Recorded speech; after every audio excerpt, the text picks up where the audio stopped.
오늘 말씀은 사도행전 13번째 시간이고요. 제목은 관념, 이데아라고 하는 그 관념이고요. 사도행전 4장 32절부터 5장까지 같이 봅니다. 5장 11절까지. 좀 내용이 조금 긴데 요게 한 테마이기 때문에 제가 5장을 같이 붙여서 보도록 하겠습니다. 4장 32절부터요. 5장 11절까지. 다 같이 한 목소리로 읽도록 하겠습니다. 시작. 믿는 무리가 한 마음과 한 뜻이 되어 모든 물건을 서로 통용하고 자기 재물을 조금이라도 자기 것이라 하는 이가 하나도 없더라. 사도들이 큰 권능으로 주 예수의 부활을 증언하니 무리가 큰 은혜를 받아 그 중에 가난한 사람이 없으니 이는 밭과 집에 있는 자는 팔아 그 판 것을 값을 가져다가 사도들 발 앞에 두매 그들이 각 사람의 필요에 따라 나누어 줌이라. 구브로에서 난 레위족 사람이 있으니 이름은 요셉이라. 사도들이 일컬어 바나바라 번역하면 위로의 아들이라 하니 그가 밭이 있음에 팔아 그 값을 가지고 사도들의 발 앞에 두니라. 아나니아라는 사람이 그의 아내 삽비라와 더불어 소유를 팔아 그 값에서 얼마를 감추매 그 아내도 알더라. 얼마만 가져다가 사도들의 발 앞에 두니 베드로가 이르되 아나니아야 어찌하여 사탄이 내 마음에 가득하여 내가 성령을 속이고 땅값에 얼마를 감추었느냐. 땅이 그대로 있을 때에는 내 땅이 아니며 판 후에도 내 마음대로 할 수가 없더냐. 어찌하여 이 일을 내 마음에 두었느냐. 사람에게 거짓말한 것이 아니요 하나님께로다. 아나니아가 이 말을 듣고 엎드려져 혼이 떠나니 이 일을 듣는 사람이 다 크게 두려워하더라. 젊은 사람들이 일어나 시신을 싸서 메고 나가 장사하니라. 3시간쯤 지나 그의 아내가 그의 일어난 일을 알지 못하고 들어오니 베드로가 이르되 그 땅 판 값이 이것뿐이냐 내게 말하라 하니 이르되 예 이것뿐이다 하더라. 베드로가 이르되 너희가 어찌 함께 꾀하여 주의 영을 시험하려 하느냐. 보라 내 남편을 장사하고 오는 사람들의 발이 문 앞에 이르렀으니 또 너를 메어 나가리라 하니 곧 그가 베드로의 발 앞에 엎드러져 혼이 떠나는지라. 젊은 사람들이 들어와 죽은 것을 보고 메어다가 그의 남편 곁에 장사하니 온 교회와 이 일을 듣는 사람들이 다 크게 두려워하니라. 아멘. 네. 저와 여러분이 큰 죄를 지었다고 한번 가정을 한번 해보자고요. 큰 죄를 지었다. 예를 들어서 이제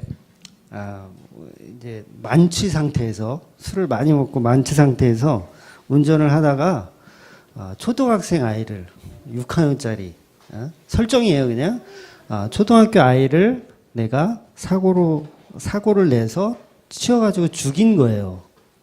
13살짜리 아이를. 얼마나 끔찍한 일입니까? 너무 큰 죄고 잘못한 일을 한 거예요. 이미 아이는 죽어버렸고 또 그 부모들은 저를 찾아와서 이제 뭐라 하겠죠. 통곡을 하고 원통해 할 겁니다. 어떻게 그럴 수가 있느냐고 이렇게 따져 묻기도 하고. 근데 여러분의 저의 그 태도가 여러분 어때야 될 것으로 여러분 생각하세요? 제가 가해자예요. 13살짜리 아이를 죽인 사람인데 그 부모가 나를 찾아와서 멱살을 잡기도 하고 어떻게 살려내라고 막 통곡을 할 거예요. 그럼 저의 태도가 어때야 할까요? 네.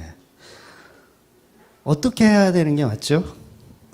진짜 어떻게 몸둘 바를 몰라야 되는 게 정상이잖아요. 어떻게 할 도리도 없고, 그러니까 내 전 재산을 다 팔아서라도 아니면 내 목숨을 줘서라도 어떻게 해서든지 그 부모의 마음을 달래려고 하고 또 이 죄를 죄값을 치르려고 하는 게 정상적인 모습일 겁니다. 아마 입이 10개라도 정말 어떻게 변명할 말도 없고요. 그냥 잘못했다고. 어떠한 보상으로도 그건 안 되는 거잖아요. 그러니까 정말 자신의 죄가 무엇인지 알고 잘못을 인정한다면 어떠한 죄값이라도 달게 받겠습니다라고 나와야 하는 게 그게 우리의 모습이라는 거죠. 그런데 우리는 입으로는 잘못했다 이야기하고 머리로는 우리가 하나님 앞에 나는 죄인이다라고 얘기해요. 여러분들 다 죄인이라고 얘기를 하더라고요. 네, 제가 봐도 저도 여기 마찬가지고요. 하나님 앞에 저는 죄인입니다. 항상 그렇게 얘기를 하지만 우리의 신앙생활을 하는 모습을 보면 저 사람이 정말 죄인이 맞나라는 생각을 하게 만들어요. 그러니까 입이 10개라도 정말 할 말이 없는데 우리는 그 부모를 만나서 뭐라고 하냐면 제발 구속만 되지 않도록 형량을 줄일 수 있게 제발 합의 좀 해달라고 우리는 그러고 있어요. 이게 말이 안 되는 거잖아요. 내 죄값을 내가 다 받겠습니다라고 하는 게 아니라 어떻게 하면 내가 실수했으니 형량을 좀 줄여주십시오. 이렇게 합의 보려고 하는 게 우리의 모습이에요. 교회를 다니는 사람들한테 한번 물어보자고요. 교회를 왜 다니십니까? 여러분 교회를 왜 다니세요? 이렇게 물어보면 대부분 이제 초신자분들은 그런 얘기예요. 천국 가려고 교회 열심히 다닙니다. 그런 분 많습니다. 예, 실제로 초신자분들, 물론 초신자분들이 그러겠죠. 근데 이 초신자분들은 나 구원받으려고 교회 다닌다라고 하지만 교회를 좀 오래 다닌 분들, 여러분처럼 교회를 좀 오래 다닌 분들은 오히려 한술 더 떠요. 차라리 초신자가 나. 한술 더 떠서 나 상금 많이 쌓려고 나중에 천국 갔을 때 내가 좀 상금을 좀 많이 쌓고 이러려고 지금 열심히 봉사하고 구제하고 막 이렇게 합니다라고 말하는 사람이 의외로 또 굉장히 많습니다. 그럼 보세요. 우리가 분명히 저는 죄인입니다. 저는 죄인 중에 개수고요. 우리가 예수 그리스도를 죽인 하나님의 아들을 죽인 자입니다. 라고 입술로는 고백을 한단 말이에요. 근데 우리 신앙의 모습은 여전히 우리는 이 천국 가가지고 행복하게 살 것을 생각해요.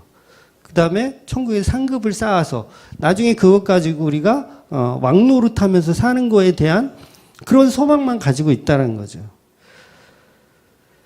아마 기독교인의 90%는 다 그런 생각을 가지고 있을 겁니다. 정말 우리가 죄에 대해서 묵상하고 그 죄가 우리의 그냥 머리로 생각하는 것, 오늘 제목이기도 한 그냥 어떤 관념적인 생각에서 그 죄를 생각하고 있다는 거죠. 그러니까 현실로 받아들이지 않는다는 거예요. 어떻게 우리가 13살짜리 아이를 음주운전으로 치어 죽인 자인데 그 부모 앞에 우리가 좀 돈을 좀 드릴 테니 좀 잘 봐달라고 할 수가 있냐고요. 우리 정신 상태가 심각한 거예요, 사실은. 그럼 우리가 교회를 다니는 이유가 뭐가 돼야 되는 게 맞을까요? 우리가 교회 다니는 이유가 뭐가 되는 게 맞을까요?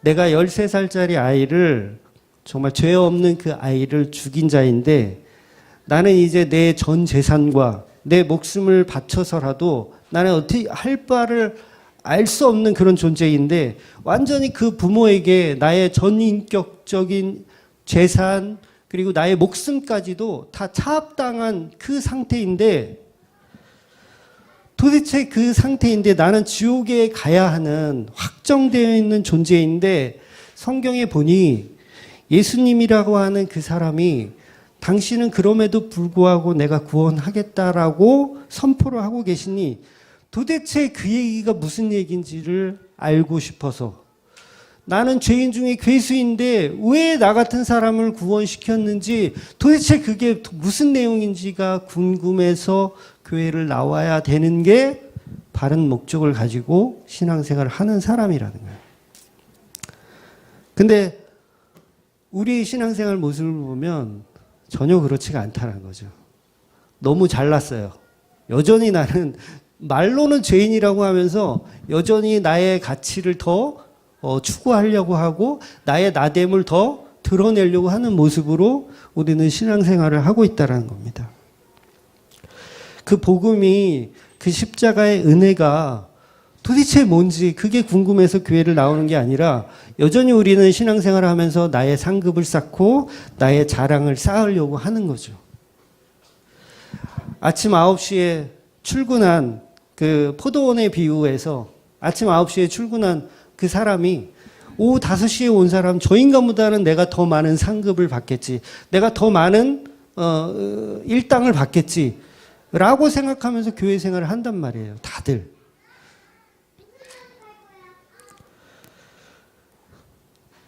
전부 가짜들입니다. 가짜들이에요. 자기가 죄인인지 말로만 얘기하는 사람이고 관념으로만 생각하는 사람이지 진짜 본인이 죄인이라고 생각하면 절대 하늘의 상급을 쌓기 위해서 내가 신앙생활을 한다는 말 자체를 할 수가 없는 거예요. 정신 나간 거예요, 그건. 관념으로 예수를 믿는 거예요. 저와 여러분 다 마찬가지입니다. 우리는 좀 아니에요. 우리도 똑같습니다. 도대체 그 복음이 무엇인지 알고 싶어서 교회를 나오셔야 되는 거예요.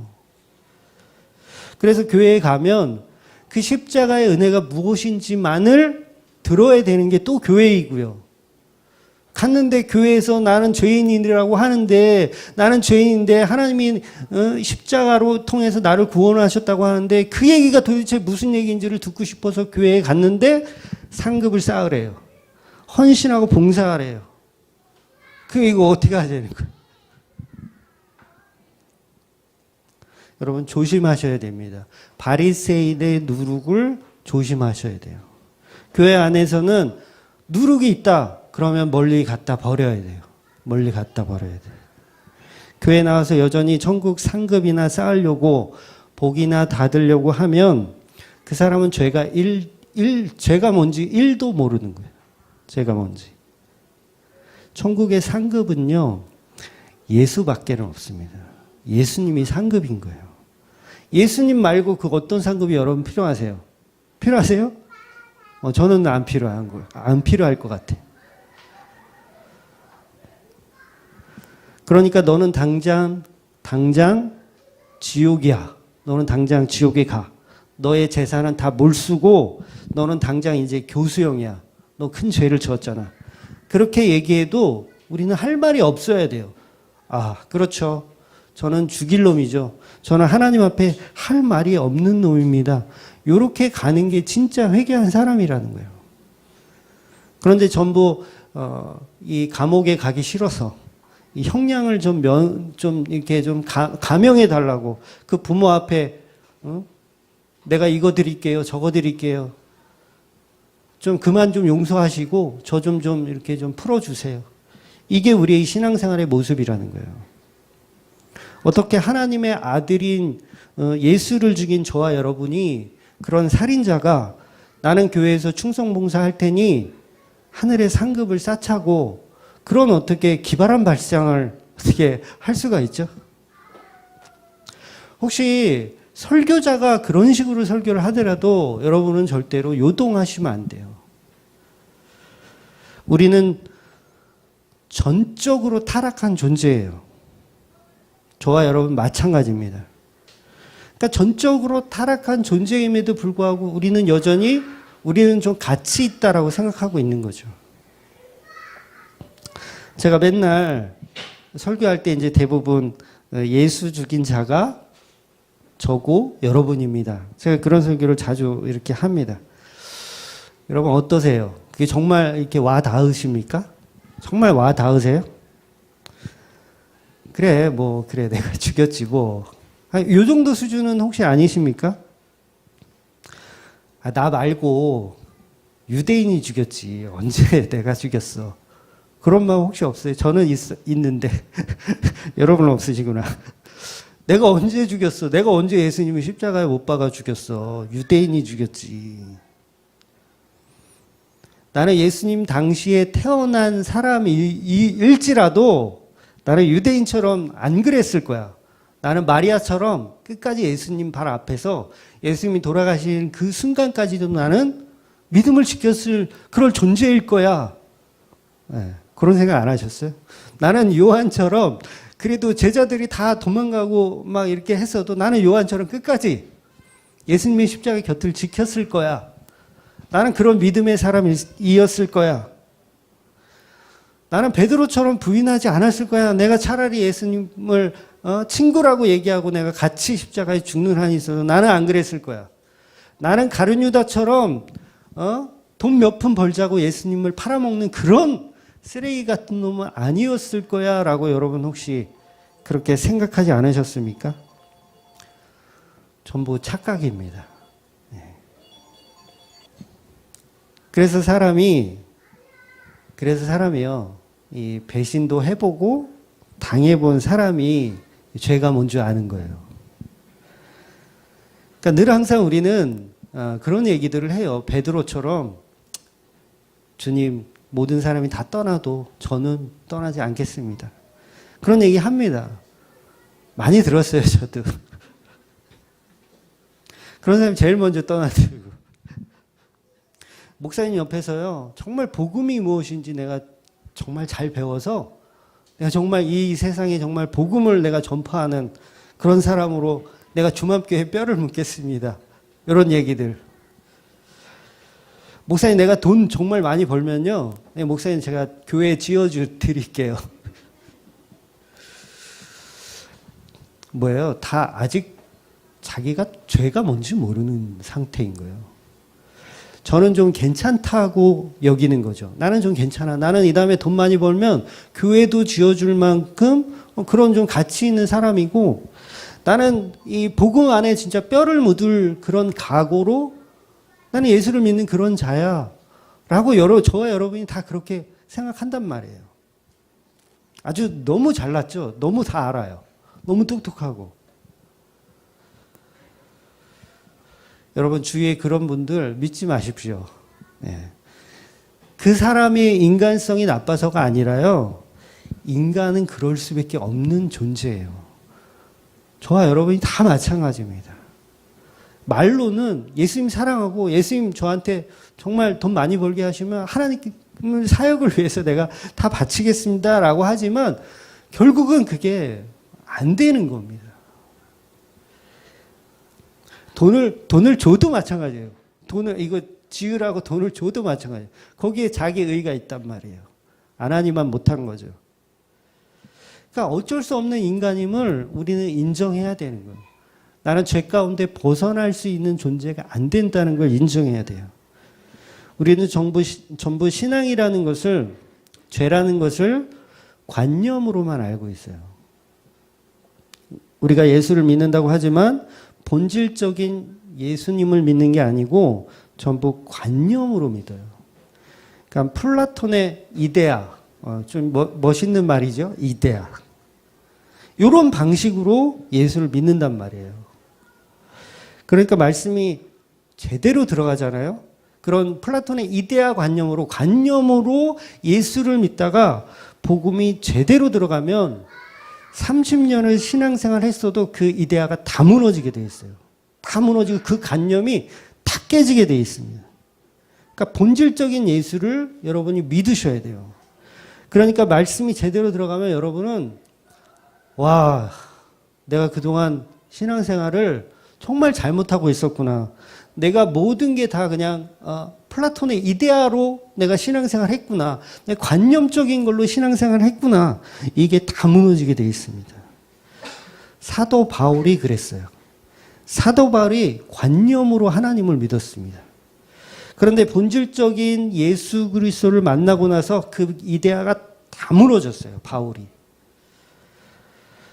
여러분도 혹시 그런 관념적인 것으로 신앙생활을 하고 있다면 그 관념이 여러분의 이데아가, 자아가 다 무너져야 합니다. 그럴 날이 반드시 오신 분도 계시고 이제 오실 분도 계신 거예요. 그게 안 되니까 이 관념들이 이게 여전히 무너지지 않으니까 여전히 상급을 쌓자, 천국 가서 뭐 맨션 아파트 이거 짓고 떵떵거리며 살자, 왕노릇하자, 이 땅에서도 복 받자, 이렇게 되는 거예요. 다 관념으로 믿는 거예요. 그러니까 플라톤도 이 세상은 그냥 껍데기인 것까지는 봤어요. 이 세상은 다 껍질에 불과하다. 본질이 아니다. 그런 것까지 왔어요. 근데 그 껍질, 그 관념을 플라톤은 본질로 본 거예요.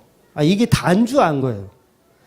그러니까 관념은 실체하고 다릅니다. 실체하고는 완전히 다른 얘기예요. 철학으로는 하나님의 의에 도달할 수가 없는 거죠. 그러니까 관념으로 믿는다는 게 이게 조금 말이 좀 어렵지만 기독교는 관념의 종교가 아니에요. 그러니까 관념의 종교는 어떤 종교냐면 그건 불교입니다. 불교. 그러니까 불교는 완전한 관념의 종교인데요. 예를 들어서 수행을 하고 참선을 하고 막 이러면 그게 어때요? 관념적으로 믿음이 되는 거예요. 그러니까 스스로 껍질을 만들어내서 그 껍질이 본질이라고 착각하는 거예요. 이게 플라톤의 이데아 철학이거든요. 껍데기를 본질로 착각하고 있는 거죠. 그러니까 불교에서 그러잖아요. 해골물을 먹어. 해골물. 썩은 해골물을 먹는데 이게 어디에 달렸다? 내 마음 먹기에 달렸다. 내가 어떤 상황에서 썩은 물을 먹었는데도 이게 시원한 생수가 될 수도 있고 어떤 상황에서는 그게 썩은 물이 될 수 있다. 이게 뭐예요? 이게 관념이라는 거예요. 내가 생각하기 나름. 그러니까 예수를 믿는데 예수를 믿어요. 예수를 믿는 게 내가 생각하기 나름입니까, 여러분? 아닌 거예요. 예수는 실체고 본질이란 말이에요. 그 본질을 믿지 않고 그냥 관념으로 믿는단 말이에요. 이게 종교 생활인 거예요. 종교 생활. 거기서 빠져나와야 되는 거예요.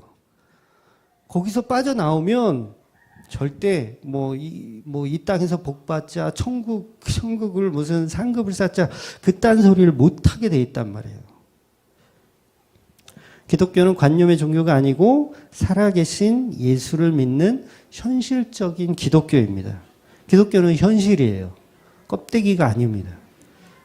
내 마음가짐으로 내 마음의 상태로 믿는 게 아니라 내 이데아적인 사상이 어떠한지 상관없이 그냥 본질이 치고 들어오는 거예요. 본질이. 제가 조금 어려울 수 있으니까 예를 좀 들어드릴게요. 왜 기독교가 관념의 종교가 아닌지 여러분이 예를 들어서 꿈을 꾼다고 밤에 잘 때 꿈을 꾼다고 생각해 봅시다. 어제도 그것이 알고 싶다 보신 분 계세요? 은행 터리범을 못 잡았대요. 18년 전에 은행 터리범을. 살인까지 저지른 아주 대범한, 그것도 혼자 은행을 털었어요. 대범하죠. 산탄총 2자로 딱 들고 혼자 들어가가지고 은행을 털었어요. 근데 여러분이 꿈을 꿨다고 칩시다. 꿈속에서 내가 은행을 막 털어요. 그런 경험 없으세요? 꿈속에 내가 은행 강도범이 된 거야. 뭐 다른 예가 될 수도 있어요. 은행 강도범 몰고 뭐 다른 범죄일 수도 있어요. 하여튼 그런 범죄를 여러분이 저질렀어요. 그런데 이 꿈이 너무 생생한 거예요. 그래서 꿈에 딱 깨서 와, 내 경찰서에 가서 자수해야겠다. 경찰서에 자수하러 전화를 하는 거예요. 제가 꿈에 사람을 죽였어요. 제가 꿈에 은행을 털었어요. 여러분, 그러면 이 경찰관이 뭐라 그럴까요? 이런 미친놈을 내가 봤나. 여보, 미안해. 내가 지난밤 꿈에 글쎄 모르는 여자하고 내가 키스를 했네. 여보, 어떡하지, 나 이 죄를? 여보, 미안해. 내가 하고 싶지 않았는데 내 꿈이 왜 그런지 모르겠어.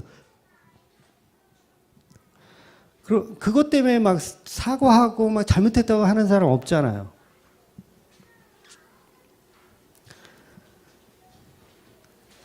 근데요, 기독교는 그것까지도 죄라고 얘기하는 거예요. 관념이 아닌 거예요. 완전히 다른 거예요. 종교가 아닌 거예요. 꿈은 현실이 아니고 관념 속에 존재하는 상상이고 우리가 그냥 의지대로 꿈을 꿀 수도 없잖아요. 그런데 그게 죄라는 거예요, 성경은. 아니, 그것뿐만 아니고 꿈뿐만 아니라 그냥 숨 쉬는 것까지도 다 죄래. 무엇을 하든지 다 죄래요. 이게 여러분 관념으로 믿고 계셨습니까? 아니면 이걸 실체로 믿고 계셨습니까? 아마 대부분 관념으로 믿고 계셨을 거예요. 그게 무슨 죄야. 독특하게 기독교만 마음으로 품어도 죄라고 얘기해요. 그리고 그 모양만 슬쩍 갖다가 해도 죄라고 얘기해요. 기독교는 다릅니다. 관념의 종교가 전혀 아니에요. 꿈을 꿨어요? 죄입니다. 그거. 죄예요. 놀랍지 않으세요? 네. 놀라운 거예요. 여러분, 그게 죄예요. 모든 사람은 죄인이라고 성경이 단언하고 있습니다. 전도서 7장 20절. 네. 시작. 선을 행하고 전혀 죄를 범하지 아니하는 의인은 세상에 없기 때문이로다. 죄를 범하지 아니하는 의인은 세상에 없대요. 그러니까 여러분들은 어떤 사람 그러잖아요. 아우, 저는 죄가 하나도 없는데 맨날 왜 목사님이 죄인이래 나보고.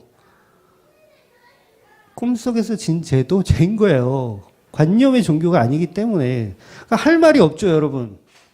할 말이 없지 않습니까?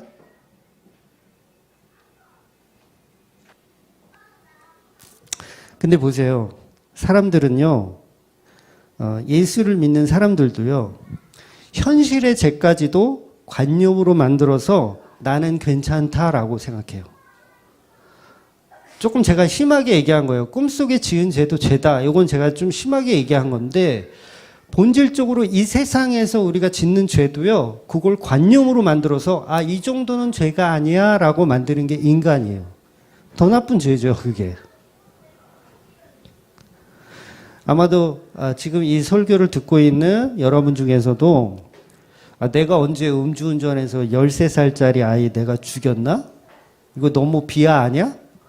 기독교는 항상 죄도 없는 사람 앉혀놓고 죄인이라고 막 몰아세워가지고 돈을 뜯어내더만 저 인간도 그런 거 하는 거 아니야? 이렇게 생각하실 수도 있겠어요. 요한일서 3장 15절 볼게요. 시작. 그 형제를 미워하는 자마다 살인하는 자니 살인하는 자마다 영생이 그 속에 거하지 아니한 것을 너희가 아는 바라. 성경은 형제를 미워하는 것이 곧 살인이라고 정의를 합니다. 여러분 살아오시면서 몇 명 미워하셨어요? 네. 몇 명이나 미워하셨어요? 도대체 우리가 몇 명을 살해한 거죠? 우리가 살아오면서? 저도 살아오면서 그 연쇄살인마 김대두만큼은 제가 죽인 것 같아요. 이게 꽤 있어요. 저도 많이 죽였습니다. 근데 우리는 이런 말씀을 관념으로 이해해서 그래 알았어. 그래 알았어. 그냥 생각만으로도 죄고 미워하는 것도 살인이야? 그래 알았어. 알았으니까 예수 믿어줄게. 복이나 줘. 알았으니까 천국이나 보내줘. 전부 이루고 있다라는 거죠. 내가 정말 김대두와 같은 살인자라고 생각하는 사람이 아무도 없다라는 거예요. 성경은 지금 너는 살인자라고 얘기하고 있는데 우리는 그 관념 때문에 내가 무슨 살인자야. 난 아니야. 난 좀 깨끗해. 나는 안 그랬을 거야 라고 착각하고 있는 거죠. 그러니까 전적 타락이 뭔지 아직 모르는 거예요. 나의 타락이라는 것을 정말 알면, 내 전적 타락을 정말 알면 우리는 절대 우쭐댈 수가 없습니다. 무슨 상급이 어디 있어요? 그런 얘기를 어떻게 합니까? 정말 끔찍한 놈 아니에요? 김대두 아시죠? 김대두 사형당한 김대두 연쇄살인범. 김대두가 죽는 순간까지 그 양반이 이제 감옥에 가서 예수를 믿었다고 들었는데 그 사람이 사형을 당했어요. 사형을 당할 때 와, 나 이제 천국 보내줘. 아싸 신난다. 그런 마음으로 사형을 당했을까요? 이제 나 죽으면 나 천국 가서 나 상급 받는다? 내가 감옥에서 여기 전도한 애들이 내가 몇 명인데. 와, 나 이제 천국 가면 나는 황금 면류관 딱 쓰고 나는 천국을 누리겠지? 이런 마음으로 김대두가 사형을 당했다면 그 사람 지옥 갑니다. 100% 지옥 가요. 끝까지 나의 이 죄를 어찌할까? 예수님이 아니었으면, 그 보혈 아니었으면 나 어떻게 할까? 그 마음으로 죽었어야 그가 천국에 가는 거예요. 근데 우리가 신앙생활을 한다는 우리가 어떻게 그런 마음으로 나는 천국 가서 떵떵거리고 왕노릇하면 살 수 있다라고 생각하고 그렇게 신앙생활을 하냐고요. 죄가 뭔지 아무것도 모르는 거예요. 종교생활을 하는 거예요. 종교생활. 관념적인 종교생활을 하고 있는 거예요.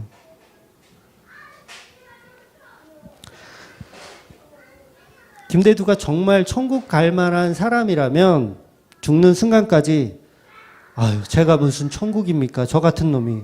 저는 지옥 보내주세요, 하나님. 저는 용서해 주지 마세요, 하나님. 도대체 제가 무슨 면목으로 제가 예수님 앞에 갑니까? 그 마음으로 죽었어야 되는 거예요. 제가 확인할 길이 없지만 이 더럽고 추한 인간을 어떻게 천국 문턱까지 하나님이 이끌어 주십니까? 제가 뭔들 바를 모르겠습니다. 정말 그렇게 말씀하시는 그 복음이 도대체 무엇입니까? 너무 궁금해 죽겠습니다. 이리로 여러분들이 가셔야 되는 거예요. 여러분은 날마다 십자가 앞에서 그 어린 양, 죽어가는 그 어린 양, 죽은 어린 양, 하나님 어떻게 합니까? 죄 때문에 저 어린 양이 죽었습니다. 제발 죄 없는 저 예수를 살려주시고 차라리 저를 죽여주십시오. 저 13살짜리 아이, 그 13살짜리 아이, 죽어야 할 아이는 저 13살짜리 아이가 아니고 바로 접니다. 제가 죽어야 합니다. 왜 죄 없는 예수가 죽으셔야 합니까? 이렇게 여러분은 애통한 마음으로 신앙생활을 하셔야 돼요. 교회에서 전부 바리새인의 누룩을 만지면서 장로의 유전을 말하고 윤리적이며 도덕적인 그런 이야기를 주고받을 시간이 없어요, 교회는. 교회가 저와 여러분이 죄인들을 모아놓고, 다 죄인이에요, 여러분이? 다 사형수예요. 사형수예요. 아니에요? 사형수예요. 사형수들을 모아놓고 야, 이제 너네들 똑바로 살아. 윤리적으로 살고 도덕적으로 살아. 이게 말이 된다고 생각해요? 윤리적으로 도덕적으로 사형수한테 윤리적으로 도덕적으로 살라고 가르치는 건 뭐예요? 아직 너는 가치가 있어. 너는 아직 더 삶을 유지할 가치가 있어라고 얘기하는 거잖아요. 윤리나 도덕적으로 살라는 얘기는. 근데 사형수들한테는 그게 아니라니까요. 너네들은 이제 다 죽었어. 니네들은 다 뒤졌어. 이거예요. 그러니까 교회에서 사형수들을 모아놓고 너네들은 다 뒤졌어 이제. 너는 죽었다 이제. 다 지옥이다. 이렇게 얘기해야지. 앞으로 똑바로 사세요. 윤리적으로 사세요. 도덕적으로 사세요. 이건 뭐예요? 여전히 그 사형수들한테는 너희들은 가치 있는 존재라고 거짓 메시지 전하는 거예요. 아닙니다. 여기 나가지도 못해요. 사형수가 어디 밖에 나갈 거예요? 나가야 밖에 이제 좀 이게 감형받아서 풀려나야 가치 있게 살고 윤리나 도덕적으로 살라고 똑바로 살라고 가르치는 거예요. 나갈 사람들한테. 그런데 아니잖아요. 우리는 사형수예요. 이제 곧 죽을 사람한테 무슨 윤리나 도덕이 왜 필요합니까, 그게? 도대체 그 예수가 누구인지를 가르쳐야죠. 너희들 사형수인데 너희들 사형이 면해졌다? 도대체 그 복음이 뭔지 내가 지금부터 설명해 줄게. 그거 듣는 거예요. 근데 그거 듣는데 여전히 우리의 가치를 똑바로 살아라. 윤리나 도덕적으로 살아라. 그 얘기를 듣고 있으면 그건 뭔가 크게 잘못된 거죠. 도대체 내가 사형수인데 왜 나를 집행하지 않습니까? 도대체 무엇 때문에 그렇습니까? 그게 더 중요한 거잖아요. 성경은, 말씀은 너희들은 답이 없다. 그래서 지옥이다. 그렇게 얘기하고 있어요. 그러니까 똑바로 살라는 설교가 필요가 없죠. 지옥 갈 놈들이니까. 그러니까 오늘 본문이요, 똑바로 살라는 내용이 아니에요. 그러니까 아나니아와 삽비라처럼 정직하지 못하면 죽는다는 내용이 아니라고요. 다 그렇게 아시죠? 아나니와 삽비라처럼 재산을 좀 은닉해서 하나님 앞에 거짓말해서 죽였다. 전부 관념으로 믿는 거예요. 그게. 성경은 우리에게 똑바로 살라는 얘기를 하지를 않아요. 죄인들을 모아놓고 무슨 똑바로 살라는 얘기 뭘 뭐하러 해요. 그러니까 교회는 예수 그리스도의 십자가 말고는 전할 게 없는 거예요. 너희들은 전부 지옥 갈 놈들이고 예수 그리스도의 십자가로 구원을 받았어.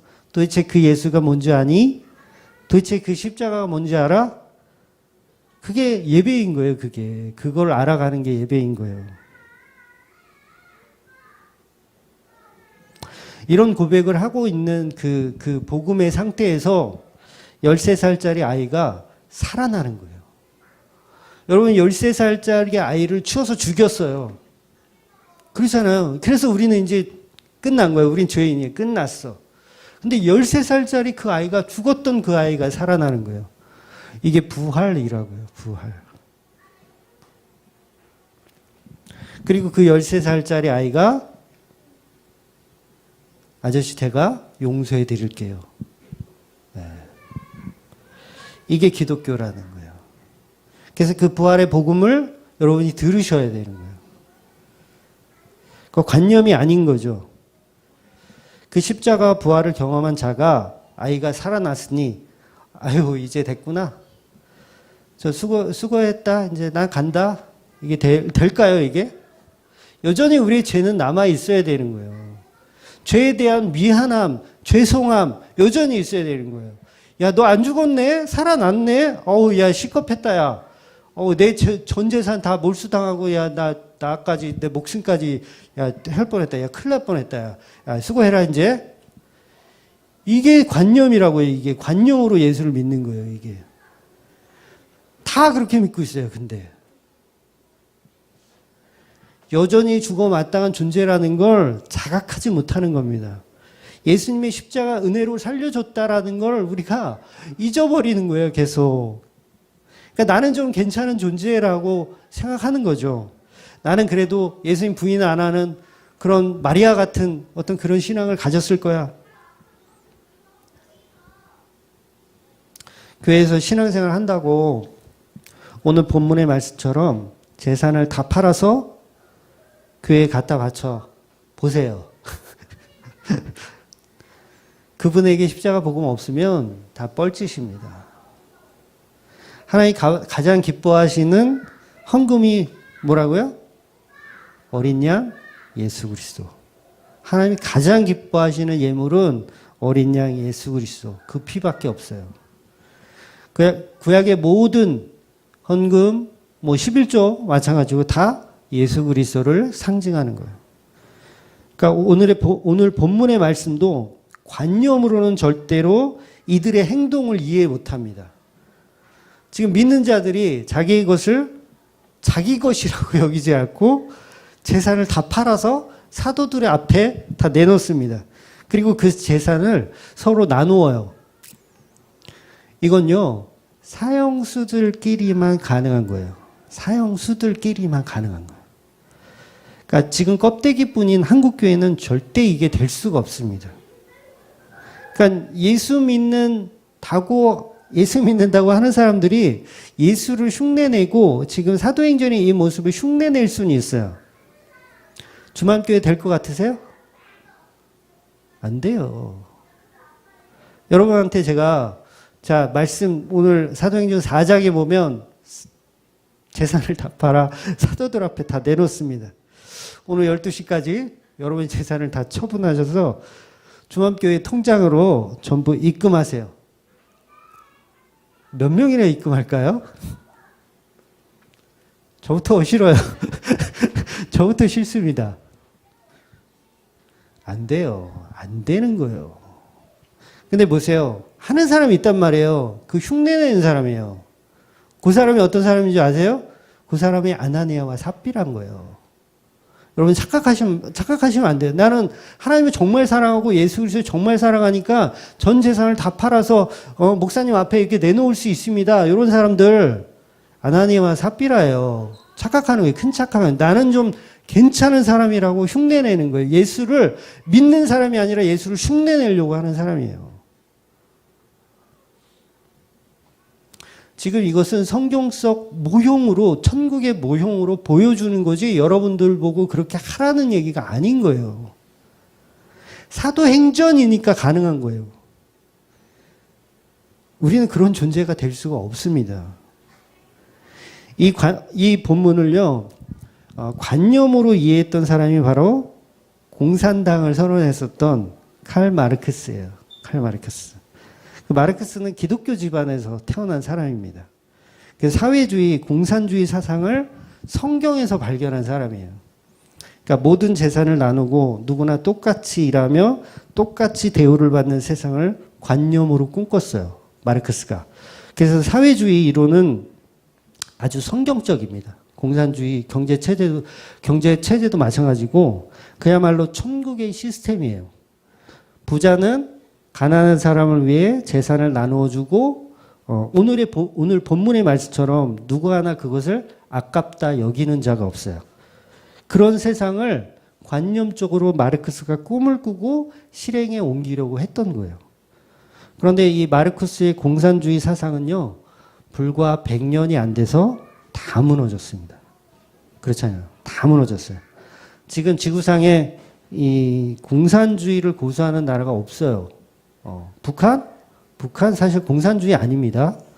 처음에는 그런 사상을 가졌을지 모르지만 지금의 북한은 공산주의가 아니고요. 그냥 변질된 사이비 종교 집단이에요. 공산주의 그런 거 아닙니다.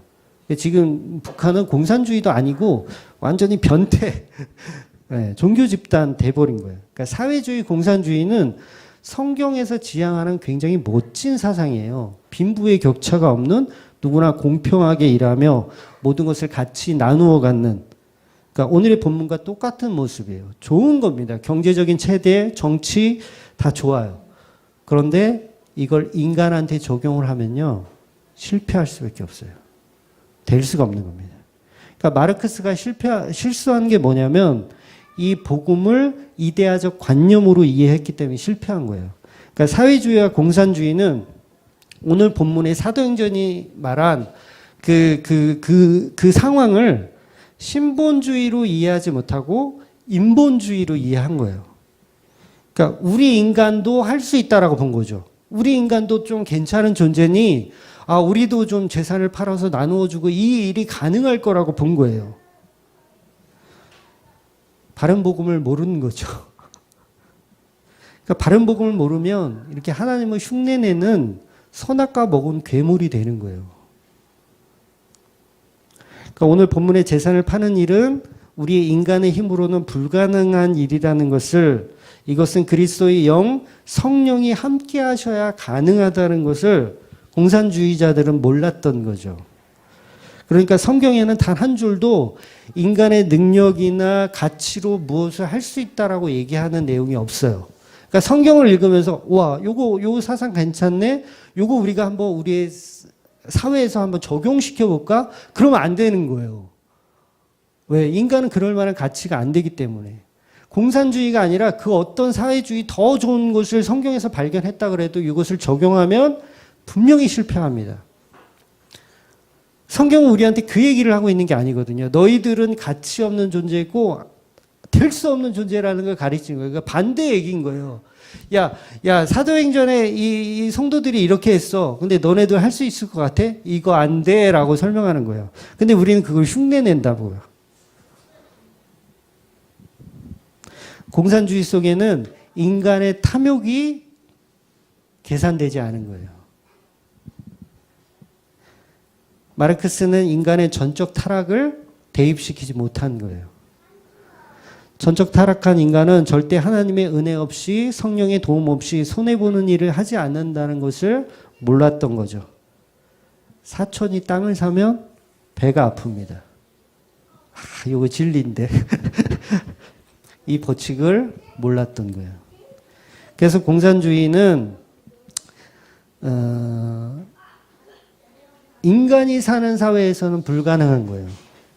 그러니까 유일하게 공산주의 체제가 살 수 있는, 설 수 있는 그런 무리와 집단이 있습니다. 어딘지 아세요? 공산주의가 가능한 곳. 여러분의 가정이에요. 여러분의 가정은, 여러분의 가정이 민주주의하고 뭐 자본주의 체제입니까? 공산주의 체제예요. 여러분의 가정은.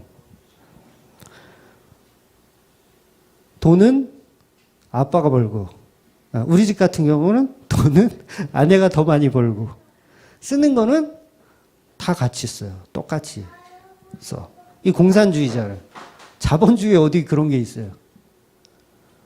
우리 가정의 구조가 공산주의 체제를 갖고 있는 거예요. 민주주의도 없습니다. 뭐 투표해서 결정하세요.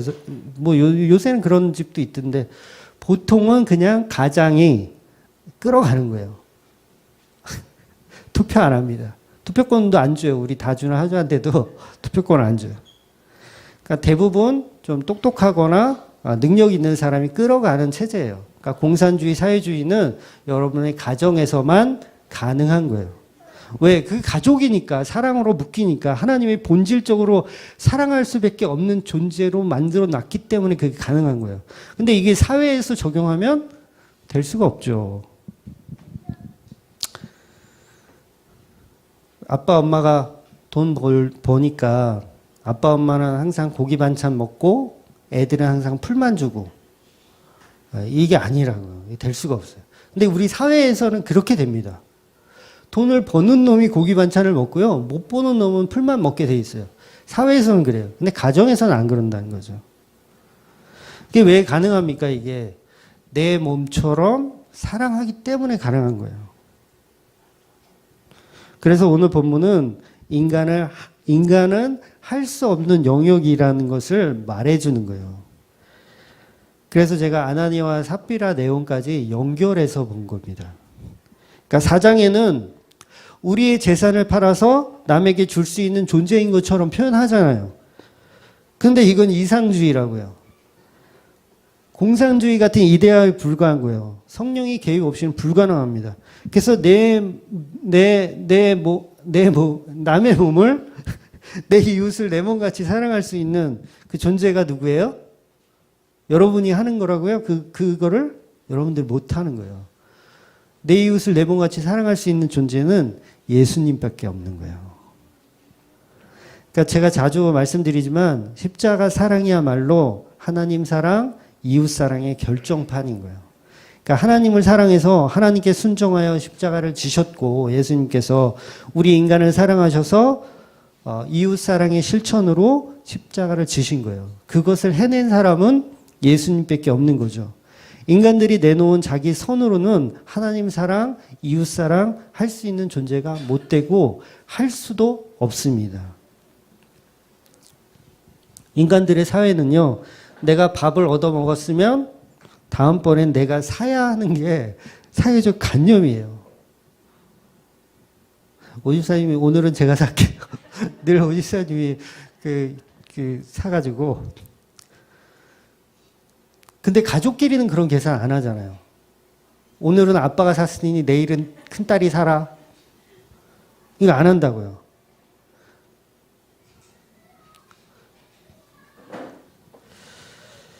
내 이웃사랑, 내 몸같이 사랑하는 이웃사랑이 만약에 우리 인간들에게도 가능하다면 공산주의는 성공했어야 됩니다. 지금도 공산주의가 성공했어야 돼요. 근데 안 돼요. 안 됩니다. 우리 인간은 전적으로 타락한 존재이기 때문에 그게 될 수가 없는 존재입니다. 그러니까 선악과를 먹기 전에 인간은 가능할 수 있어요. 아담과 하와 선악과 안 먹은 걔네들은 가능할 줄 몰라요. 근데 먹는 순간, 선악과 먹는 순간 안 됩니다.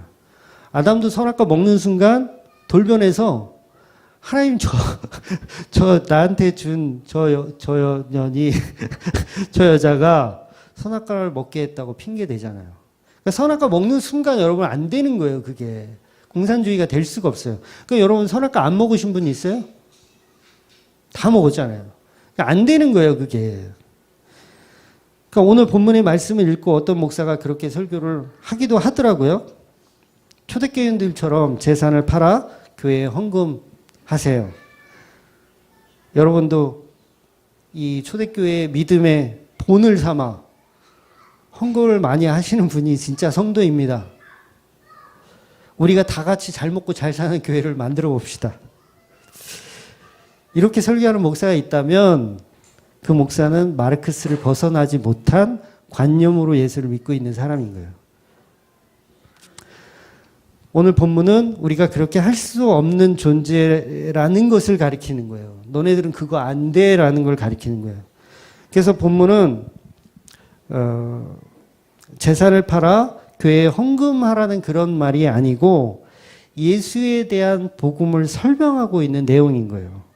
그러니까 오늘 5장 1절부터 이제 아나니아와 삽비라 이야기가 나오잖아요. 그래서 요거를 4장하고 같이 이어서 본 이유가 이게 하나의 이야기입니다. 하나의 이야기. 그러니까 끊어지는 이야기가 아니라. 그래서 원래 성경은 장절이 없다 그랬잖아요. 요거 인쇄업자가 그냥 이렇게 분리시켜 놓은 거예요. 이어지는 말씀입니다. 그러니까 이들이 지금 자기 재산을 팔아 교회에 바치지만 말이 끝나기가 무섭게 아나니아와 삽비라가 나오면서 그들의 행동에 그 소유를 팔아 재산을 팔았던 그 말씀 자체를 다 기각시켜 버리는 거예요. 그러니까 여러분 우리가 아나니아와 삽비라 모습을 보면 아우 저 사기꾼 어떻게 저럴 수가 있지? 그런 마음 아마 들으셨을 거예요. 아이 나는 저렇게는 안 했을 것 같은데. 근데 이 모습이 지극히 인간의 모습이라는 걸 성경이 설명하고 있는 거예요. 지극히 이게 정상적인 모습이야. 야, 너네들 막 물건 서로 나누고, 막 필요에 따라서 막 나누고, 재산 팔아서 밥 팔고 이러지? 이게 사도들이 그렇게 했잖아요. 그런데 이 말이 끝나기가 무섭게 아나니와 삽비라를 등정시켜서 그들의 한 행동들을 다 기각시켜버린다고요. 야, 이 모습이 정상적인 모습인데? 아나니와 삽비라 모습이 너희들의 모습인데? 이렇게 성경이 그것을 이야기하고 있단 말이에요. 그러니까 이 모습이 여러분 모습이, 아나니와 삽비라가 여러분의 모습이라는 거예요. 전 재산을 팔아서 교회에 헌금하는데 일부를 빼돌렸다고 해서 이게 무슨 죄가 돼요? 안 그렇습니까, 여러분? 아니, 조금 빼돌렸다고 해서 이게 네? 한두 푼도 아니고 전 재산을 팔아서 조금 얼마인지는 모르겠지만 감췄어. 와, 이게 죽을 일이에요? 야, 씨, 하나님도 너무하시지. 이게 죽을 일이야? 그러니까 이 말씀은요, 우리의 전적 타락이 무엇인지 예수님만 드러낼 수 있는 사건으로 표현하고 있는 거예요. 그러니까 예수 그리스도만이 유일하게 자기 것을 팔아서 물과 피를 다 쏟아서 줄 수 있는 분이다. 너네들 왜 개수작이냐? 이 말씀을 하고 있는 거예요. 그러니까 성경을 문자적으로 해석해서 땅 팔고 집 팔아서 헌금하라는 사건 목사들한테 절대 속지 마세요. 오늘 성도들이 재물을 나누는 것은요, 그 디아스포라 된 여행자들이 모여 있잖아요. 여행으로 왔어요. 지금 예루살렘에 여행으로 와서 성령 받고 막 그러니까 집에 가기 싫은 거예요. 그러니까 생필품이 필요한 거예요. 경비가 좀 필요한 거예요. 그러니까 그런 것들을 나누는 장면인 거예요. 그러니까 헌금은요, 여러분 아깝지 않은 아깝지 않은 선에서 하는 게 맞습니다. 집 팔고 땅 팔아서 물론 집 팔고 땅 팔아서 이렇게 지금 이 본문 말씀에 다수의 사람들이 했지만 성경이 일부러 그 다수의 사람들 중에서 일부러 언급하는 사람이 한 명이 등장해요. 그죠? 바로 바나바라고 하는 사람이 구체적으로 언급이 돼요. 구체적으로. 그러니까 재산을 팔아서 이렇게 사도들이 주는데 그 중에서 한 사람을 일부러 성경이 끄집어내서 이 사람을 부각시킵니다. 그러니까 바나바는요, 복음서에서 안 나오잖아요. 그죠? 복음서에서 안 나온 사람인데 뜬금없이 툭 튀어나와, 갑자기. 갑자기 뚝 튀어나와서 이 바나바라는 사람이 구브로 사람이라는 것과 레위 족속이라는 것을 굳이 이야기합니다. 심지어는 위로의 아들이라는 표현까지 다른 사본에는 하고 있어요. 그러니까 제가 사도행전 1탄, 2탄 말씀드렸을 때 예수 그리스도를 예표하는 게 구약에서 끝났다고요? 안 끝났어요. 신약에서도 예수 그리스도를 예표하는 사건들은 계속 일어납니다. 성경이 완성될 때까지 일어나요. 그러니까 성경은 전부 다 예수에 대한 이야기가만 있기 때문에 그런 거예요. 그러니까 베드로를 통해서 예수 그리스도를 예표하기도 하고요. 심지어는 모퉁이 돌을 예표하기도 해요. 예수 그리스도를 예표하기도 해요. 그러니까 오늘 바나바를 통해서 누구를 예표하는 거예요? 예수 그리스도를 예표하고 있는 거예요. 그러니까 신약이라고 해서 이 예수 그리스도의 예표가 끝나는 게 아닙니다. 그러니까 신약이든 구약이든 전부 예수 그리스도에 관한 이야기. 그러니까 바나바가 와 훌륭한 사람이네. 전 재산을 다 팔았네. 나도 바나바처럼 재산을 다 팔아 훌륭한 사람이 돼야지. 라고 생각하는 게 잘못된 해석인 거예요. 가난한 해석이고 그게 예수를 흉내내는 아나니아와 삽비라인 거예요. 그러니까 여러분이 그동안 이 사건을 가지고 나도 바나바처럼 돈 많이 벌어서 교회에 헌금해야지 그렇게 생각한 분이 계시면 정신을 차리세요. 지금이라도 그냥 돈 1,000원이라도 정성껏 드리세요. 전 재산 다 팔 생각 하지 마시고. 바나바는요, 사도행전에 자주 언급이 되는 인물이에요. 그런데 늘 2인자, 1인자의 자리가 아니라 늘 2인자의 자리로 바울의 옆을 지키는 자로 등장합니다. 그러니까 바나바는 바울과 1차 여행도 함께 한 인물이에요. 그래서 사도 바울이 사람들이 이 사도 바울을 인정하지 않습니다. 전혀 인정하지 않아요. 그러니까 사도 바울이 예수님 핍박했던 사람이잖아요. 예수님 핍박했던 사람. 전부 다 부정한다고요. 사도 바울을. 그런데 바나바라고 하는 듣지도 못한 사람이 나타나서 13번째 사도로 이 바울을 보증을 해줘요. 과연 이게 가능하냐고요. 듣도 못한 사람이 나타나서 바울을 보증을 해줘. 그것도 사도.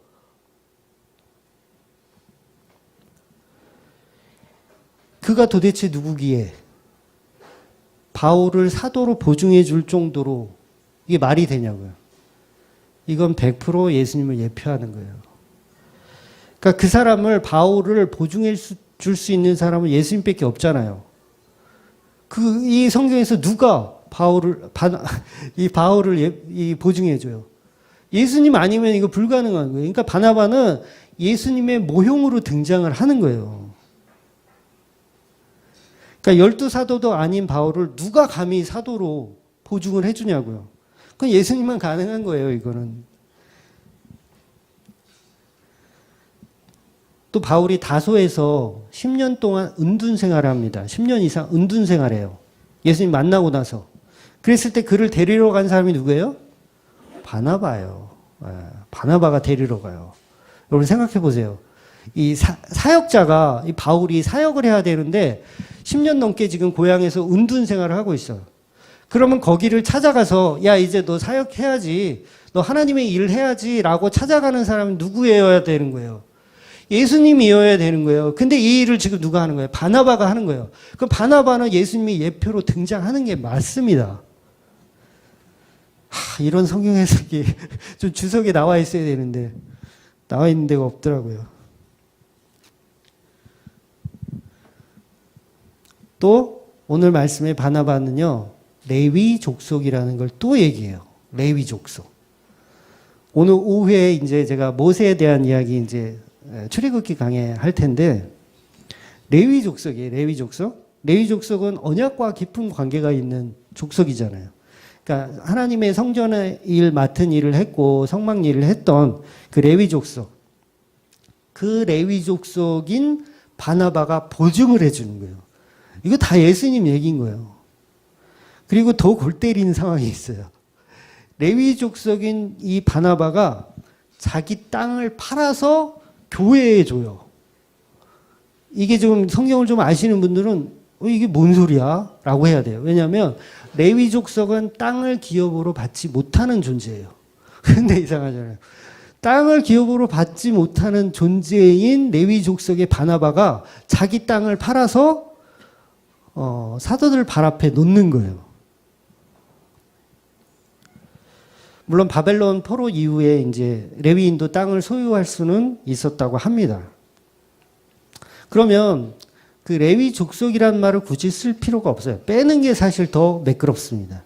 그런데 일부러 집어넣어요. 레위 족속인데 그 레위 족속인 바나바가 땅을 팔아서 사도들 앞에 내놓았다. 일부러 표현하고 있습니다. 그러니까 이건 예수 그리스도의 얘기인 거예요. 예수 그리스도의 얘기. 우리에게 땅을 줄 수 있는 분이 누구예요? 예수님이에요. 뭐 누가 저한테 땅을 주겠어요? 땅을 기업으로 줄 수 있는 사람은 예수님밖에 없는 거예요. 그러니까 바나바가 예수님을 예표해서 등장해서 이 사도들을 대표해서 주는 거예요. 그런데 그거를 누가 흉내낸다고요? 아나니아와 삽비라가 흉내내는 거예요. 예수님의 사역을 흉내내는 거예요. 그러니까 내 재산을 팔아서 교회를 살리는 분은 예수님밖에 없는 거예요. 근데 전부 흉내내고 있죠, 우리가. 우리가 재산을 팔아서 헌금을 해야 하나님이 기뻐하시고 그 하늘 상급에 쌓여져 여러분 나중에 맨션 아파트에 사실 수 있다고. 재산을 팔아서 나누는 건 주님의 몸된 교회만 가능한 겁니다. 그래서 그 11절에 보면 5장 11절 5장 11절에 보면 시작 온 교회와 이 일을 듣는 사람들이 다 크게 두려워하니라. 다 놀란 거야. 다 두려워하는 거야. 자, 아나니아와 삽비라가 죽었어요. 재산 팔을 사람 있어요? 또 가져올 사람 있어요? 없어요. 다 기각시키는 거예요. 인간이 했던 행동들, 하나님 저 돈 가져왔어요. 이것 좀 받아주세요 했던 것들 다 기각시켜버리는 거예요. 아나니아와 삽비라를 죽여가지고 다 기각시켜버린 너희들의 가치, 너희들의 행동 다 기각시키고 오직 십자가만 바라보라는 말씀이에요. 그러니까 그런 짓 좀 하지 마세요.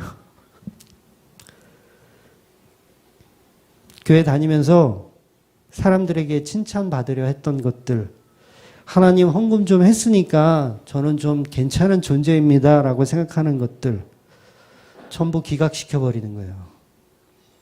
너희는 그런 것들 가지고 안 돼. 예수를 가져와 그러는 거예요. 헌금 많이 가져오는 게 아니라 예수를 가져와. 헌금은 그냥 필요에 따라서 하시면 되세요. 교회가 완전 쓰러져 가네. 저거 까딱하다가 망하겠네. 밥이라도 먹으라고 내가 헌금 좀 해야지. 그런 교회 운영, 필요에 따라서 헌금을 하시면 됩니다. 그러니까 아나니와 삽비라 이야기는 단순히 돈을 숨기고 거짓말했기 때문에 죽은 것이 아니고 몸된 교회에 예수 그리스도를 안 믿은 거예요. 예수님을 안 믿은 겁니다. 그러니까 오늘 본문에서 아나니와 삽비라가 정확하게 예수를 믿지 않은 거예요.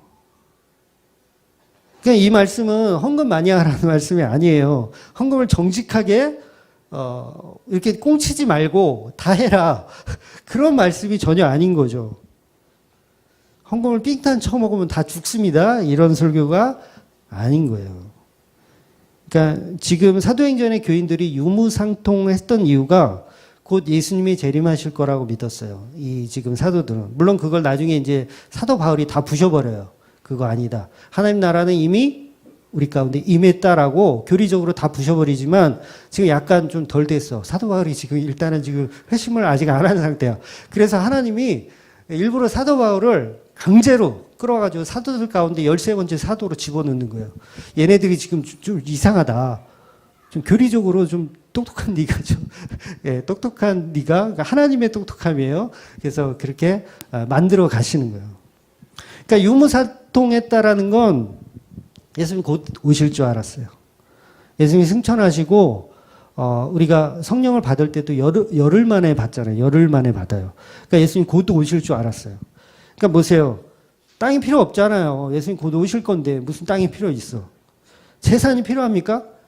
이제 곧 오실 건데. 그러니까 이 말씀은요. 2000년이 지난 지금도 똑같이 적용할 수가 없는 얘기예요. 다 사꾼입니다. 그러면 속지 마세요. 많이 속더라고. 베드로가 금과 은은 내게 없거니와 나사렛 예수의 이름으로 일어나 걸으라 그랬어요? 베드로가 실제로 금과 은이 없었을까요? 돈이 없어서 그랬던 거 아니잖아요. 베드로는 선주였어요. 선주. 배를 가지고 있었던 어부였어요. 실제로 예수님한테도요. 지가 돈이 많았나 봐. 집을 세 채를 지어주겠다 그랬어. 그렇잖아요. 예수님 제가 집을 세 채를 짓겠습니다. 하나 예수님을 위해서, 모세를 위해서, 또 누구였죠? 엘리야를 위해서 집을 세 채를 지어준대. 아, 이 인간이 돈이 많았어요. 돈을 벌지도 않은데도 가족까지 다 부양을 한 것으로 봐요. 그러면 은과 금은 내게 없거니와 이 말이 내가 지금 현찰이 없는데 어떡하지? 이 말인가요? 그게 필요 없다라는 거예요. 은과 금이 필요 없다는 거예요. 왜? 예수님이 곧 오시니까 은과 금이 필요 없지만 나사렛 예수의 이름으로 내게 너 주겠다 이 얘기인 거예요. 사도행전 1장 10절 11절 사도행전 1장 10절 11절 네, 제가 있죠? 시작. 올라가실 때 제자들이 자세히 하늘을 쳐다보고 있는데 흰옷 입은 두 사람이 그들 곁에 서서 이르되 갈릴리 사람들아 어찌하여 서서 하늘을 쳐다보느냐 너희 가운데서 하늘로 올려오신 이 예수는 하늘로 가심을 본 그대로 오시리라 하셨느니라. 예수님이 승천하실 때 너희가 본 그대로 오신다고 천사가 이야기를 한 거예요. 그 다음에 마가복음 9장 1절 시작. 또 그들에게 이르시되 내가 진실로 너희에게 이르노니 여기서 있는 사람 중에는 죽기 전에 하나님 나라가 권능으로 임하는 것을 볼 자도 있느니라 하시니라. 그러니까 너희들이 죽기 전에 하나님 나라가 권능으로 임하는 걸 본대요. 그러니까 이 말씀은 마태, 누가, 마가까지 동일하게 나오는 말씀이에요. 그러니까 죽기 전에 하나님 나라를 권능으로 임한다는 얘기를 듣고 예수님 금방 오실 줄 알았던 거예요. 이 사도들은. 그래가지고 이 물건을 다 이렇게 내놓고 이렇게 할 수 있었던 이유가 예수님 곧 오시기 때문에 이게 가능한 거예요. 그러니까 아나니와 삽비라는 왜 이 돈을 숨겨요? 예수님 안 믿은 거예요. 부활을 안 믿은 거예요. 그러니까 단순히 명예의 욕심을 갖고 있었던 거죠. 아나니와 삽비라는 바나바가 그렇게 하니까 사람들이 다 칭찬을 해줘요. 칭송을 해주고 와 어떻게 그러실 수 있어요? 오 바나바 형제 대단하세요. 막 이러니까 그 얘기 듣고 싶었던 거예요. 아나니와 삽비라는. 믿음이 전혀 없었던 건 아니에요. 긴가민가 했을 거예요. 분명히. 근데 인간의 이 명예욕은요, 굉장히 무섭습니다. 이거는 돈에 대한 욕심보다 더 무서워요. 여러분이 돈이 많다고 칩시다. 돈 많으신 분이 없어서 이해가 될지 모르겠지만 돈이 너무 많아요. 그래서 여러분 페라리라는 차 아세요? 페라리? 젊은 친구들은 아는데 하여튼 엄청 비싼 차예요. 몇십억까지도 가나? 페라리가? 하여튼 엄청 비싼 차예요. 돈이 많아서 그걸 샀어. 근데 아무도 알아주는 사람이 없어. 그냥 혼자 타고 다니는 거야. 아무도 알아주는 사람이 없어. 내가 명품 가방을 내가 1,000만 원짜리를 샀는데 이게 동창회든 어디든 이걸 들고 가야 되는데 알아주는 사람이 아무도 없어. 그럼 이거 어떻게 해요? 안 되는 거예요. 이게. 그러니까 명예욕이 돈 욕심보다 사실은 더 윗급인 거예요. 돈이 많으면 그 다음에 욕심내는 게 명예입니다. 명예. 아나니아는 그 돈으로 그 명예를 사고 싶었던 거예요. 그러니까 예수를 안 믿은 거죠. 여러분이 지금 이들이 땅을 파는 이유가 그냥 단순히 교회에 돈이 없어서가 아닌 거예요. 그러니까 아나니아 삽비라는 교회에 돈이 없으니까 내가 이 돈을 좀 줘야겠다라는 마음 자체가 없는 거예요. 그러니까 큰 돈도 사실 필요 없어요. 그냥 디아스포라 된 생필품 정도만 있으면 되는 상황인 거예요. 근데 이걸 흉내낸 거죠. 아나니아와 삽비라가.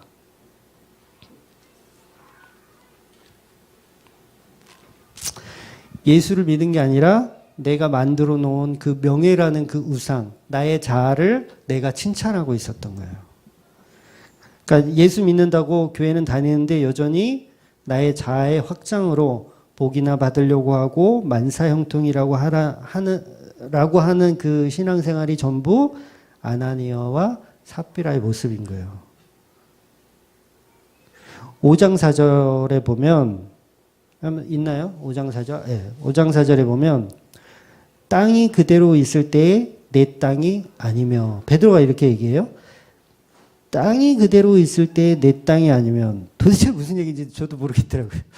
그래가지고 원어를 찾아봤어요. 메노, 소이, 메노, 우키. 예. 그러니까 메노는 장소, 땅을 말하고요. 번역하면 이제 땅을 얘기하는 거고, 그 다음에 소이는 너, 그 다음에 우키는 아니다, 부정이에요. 그러니까 이 단어들을 연결해 보면 그 땅이 내 땅이 아니다가 돼요. 그 땅이 내 땅이 아니다. 그러니까 아나니와 삽비라가 가지고 있는 그 땅이 네 땅이 아니다. 그러니까 결국 무슨 얘기냐면 예수님이 재림하시면 그 땅이 네 땅이 아니다, 이 얘기인 거예요. 그 땅이 네 땅이 아니다. 결국 뭐예요? 안 믿은 거예요. 아나니아 삽비라는. 그러니까 베드로가 그 안 믿고 있다라는 그걸 얘기하는 거예요. 그러니까 돈을 숨겼기 때문에 뭐 이렇게 했다라는 개념보다 너 예수 안 믿는구나. 돈을 가지고 왔는데 보니까 야, 너 예수 안 믿네. 베드로가 안 거예요. 너 예수 안 믿네? 어디서 너 명예 이거 잘난 척 하려고 그런 거네? 어디서 수작이야? 그 얘기를 하는 거예요. 그러니까 돈을 꽁쳤기 때문에 죽은 게 아니라 예수를 안 믿은 거예요. 돈 꽁치셔도 돼요. 돈은 꽁치셔도 돼요. 그 대신 예수를 믿으세요. 예수를 믿으세요. 돈은 꽁쳐도 돼요. 그런데 예수는 안 믿고 돈은 안 꽁치고 정직하다? 그거 안 되는 거예요. 그거 잘못 해석하는 거예요. 그러니까 본문 말씀 잘못 해석하는 거예요. 예수를 믿으라는 얘기예요. 그러니까 직역하면은 팔기도 전에 그렇게 고민을 하더니 팔고 나서도 여전히 너희는 예수를 안 믿는구나. 그 얘기를 하는 거예요. 누가 너희 보고 재산 팔으라고 했니? 니네들이 스스로 결정한 거잖아. 네 두 부부가. 그래 놓고도 팔 때도 그렇게 고민하더니 여전히 지금도 예수를 안 믿는구나. 그 얘기를 하는 거예요. 그러니까 이것은 단순히 어떤 이단들이 말하는 휴거에 대한 어떤 개념을 얘기하는 거 아니에요. 하도 설교를 이상하게 이해하시는 분들이 있어서 예수를 믿으라는 얘기예요. 그러니까 거짓말에서 세상의 명예를 얻으려고 한 것, 그러니까 사회 봉사하고 막 여러분 구제하고 막 이런 것들 진심이 아니면 하지 마세요. 예. 그냥 내가 나 좀 이렇게 남 잘 도와준다. 나는 아프리카에 이렇게 구제하는 것도 10구자를 하고 있다? 이런 거 자랑하려면 차라리 하지를 마세요. 교회 헌금도 마찬가지입니다. 교회를 사랑하고 감사하는 마음으로 하세요. 우리 목사님 참 불쌍하다. 사모님보다 월급이 적네. 그런 국률한 마음에서 하는 게 맞아요. 그게 맞습니다. 목사들 그런 얘기 들으면 자존심 상해할 것도 없어요. 그게 맞아요. 근데 우리 성도들이 헌금하면서 어떤 마음으로 하죠? 이 헌금 드리니 하나님 30배, 60배, 100배의 결실을 주님 주시옵소서. 막 이따위로 헌금을 하잖아요. 나의 부를 자랑하고 나의 능력을 내세우면서 하는 헌금 하지 마세요. 헌금에는 자기 의나 자기 자랑이 절대 있으면 안 됩니다. 헌금은 나와의 분리예요. 헌금은 나를 드리는 거예요, 사실. 나를 드리는 거예요. 그러니까 나의 자아로부터 분리. 이게 신앙 고백이 맞습니다. 근데 이것을 통해서 또 여전히 나의 자랑을 삼으려고 하면 그 여전히 자기 의를 아직 분리하지 않은 거잖아요. 하늘의 부활을 쌓는 게 아니에요. 하늘의 부활을 어떻게 쌓아요? 그러니까 하늘의 부활을 만약에 쌓는다 그러면 여전히 내 자아가 거기 쌓이는 거잖아요. 거기 쌓이는 거. 근데 헌금은 뭐라고 해서 내 자아를 부정하는 거라고요. 버리는 거라고요. 버리는 건데 여전히 버린다고 해놓고 천국에다 쌓고 있으면 그게 뭐예요? 못 버리는 거예요. 못 버리는 거. 그러니까 아나니아와 삽비라는 거예요. 그게. 돈이 없으면 헌금을 안 하셔도 됩니다. 또 요 얘기 듣고 자존심 상해가지고 야 내가 왜 돈이 없어? 그러면서 그러니까 헌금을 혹시 안 하면 제가 헌금 누가 하는지 저만 알잖아요. 저희 교회에서는 저만 알아요. 그러니까 예를 들어서 누가 헌금을 안 했어. 그러면 제가 이 인간이 돈이 없구나 이렇게 생각할까봐 돈이 없는데도 일부러 억지로 막 하시면 그게 뭐예요? 그거 역시 내 자아를 아직 못 버리고 있는 거예요. 안 하셔도 돼요. 돈이 정말 없으면 안 하셔도 되고 여유가 좀 있으면 하세요. 예, 괜찮습니다. 제가 많이 한다 그래서 그 사람한테 제가 굽신거리고 이런 스타일 아닙니다. 제가 일전에도 얘기했잖아요. 교회 지어준다 뭐 그런 거 저는 눈 하나 깜짝 안 해요. 요 정도 안 합니다. 그러려니 해요. 이 양반은 좀 나하고 오래 가기는 힘들겠구나 그런 마음은 제가 좀 갖지만 눈 하나 깜짝 안 해요. 그러니까 전혀 상관하지 마시고 나의 자아를 비우는 하나님과 1대1의 관계로서 헌금을 하세요. 괜찮습니다. 그러니까 이걸 믿음으로 하는 거예요. 믿음. 예수를 믿는 믿음으로. 그러니까 교회 나올 때마다 예수님의 그 복음이 궁금해서 여러분 교회에 오셔야 돼요. 여전히 복 받으려고 하면 교회에 오지 말라고 하면 또 삐지고 아니에요. 교회는 도대체 나 같은 죄인을 하나님이 어떻게 사랑하셨고 도대체 그 십자가의 복음이 뭔지 그게 궁금해서 나오시는 사람이 되셔야 돼요. 그러니까 여러분 이제부터는 누가 질문을 한다고요. 당신 왜 교회 다니세요? 교회 왜 다니세요? 그러면 복음이 너무 궁금해서 교회 다닙니다. 그렇게 말씀하세요. 그냥 세상 사람들한테도 나 복 받으려고 뭐 만사형통 되려고 그러지 마세요. 전도 안 됩니다. 오히려 내가 예수 믿었더니 나 페라리를 샀어. 아파트 뭐 50평으로 이사 갔어. 막 그런 소리 하지 마세요. 전도 안 돼요. 오히려 복음이 뭔지 너무 궁금해서 간다. 6월 6일 날 사경회를 하는데 복음이 너무 궁금해서 내가 간다. 그런 마음으로 헌금도 하시는 거예요. 이 교회가 망하면 내가 어디 가서 이 복음의 말씀을 듣지? 내가 헌금 조금 해야지. 그런 마음으로 헌금하시는 거 괜찮아요. 괜찮습니다. 그게 연보라는 거예요. 그게 연보.